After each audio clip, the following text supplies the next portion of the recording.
Luther Strange is the newest member of the U.S. Senate. He's from Alabama. He took the seat that Jeff Sessions vacated when he became AG.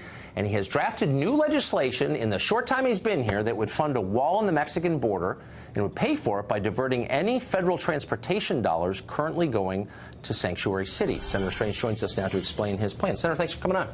Glad to be here. So how does this work? Well, it's all about the rule of law, building the wall, of course, which was the president's #1 promise, and also respecting, making our cities safer. So how it works, in a nutshell, is we identify sanctuary cities. Those are cities loosely defined that don't follow the law. They do not cooperate with police. They don't turn people in. And they also are now, it turns out, working with preventing their citizens from actually even bidding on the wall construction. So if you want to bid on the wall to construct the wall, and we have a law that says we're going to build the wall, we're taking bids to build it, they come in and say, if you do that, citizen, you're going to be banned from doing any work in the city of San Francisco, just for example. Exactly. So our simple solution is, if you're not going to comply with the law, we are a nation based on the rule of law, then we're going to use that money to build the wall. You just won't get it.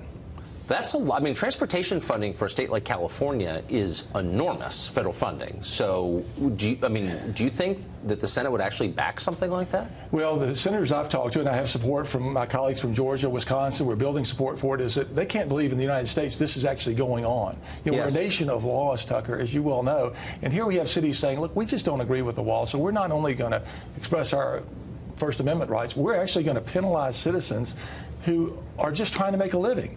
There are bids out to build the wall. I go in, I live in San Francisco. I bid, my company bids to pave a parking lot along the wall, do something that contributes to that.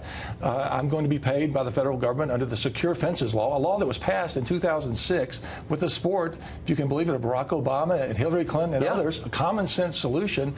We don't agree with that policy. We're not going to enforce the law. And I just don't think it makes any sense for United States taxpayers to turn around and give those jurisdictions money when they're refusing to cooperate and actually going forward and punishing their own citizens for trying to make a living, frankly, but also build a wall which the American people want and need. And which they voted for, the representatives did. So here's what I don't understand. We've had 2 times in American history mass resistance to federal law. Once wound up with the Civil War, the other wound up with tanks in various cities around the South, the Civil Rights Movement. You're seeing something similar brewing right now, where elected officials, I'm ignoring federal law. Where does this wind up? Where is this going? Well, that's the crux of the matter. Where does it end? And we already know in immigration law, that's one of the things we can all agree on that's a federal responsibility. Yes. The federal government decides what our immigration policy is, what our naturalization policy is. We don't have every city, town, village, and state determining what the qualifications are to live here, what our borders are going to look like. That is a national debate that we're having. So it really goes back, Tucker, to the rule of law. Are we going to be a nation of laws or not? And it's not only a principled matter, it's a matter of public safety. The people that are crossing the border and people are ignoring the wall and ignoring building it are making their cities less safe. But what about your colleagues in the Senate or across the way in the House? They're elected officials. You think they would stand up for federal prerogatives and the rule of law, and they're not. And they're not. It's hard to believe. Part of it is a continuation of the war on Trump, if I can use that term. You know, he won. He's done something extraordinary. He said, I'm going to actually fulfill the promise that I made. There's an existing law, a secure border law. We're going to fund it. We're going to build the wall.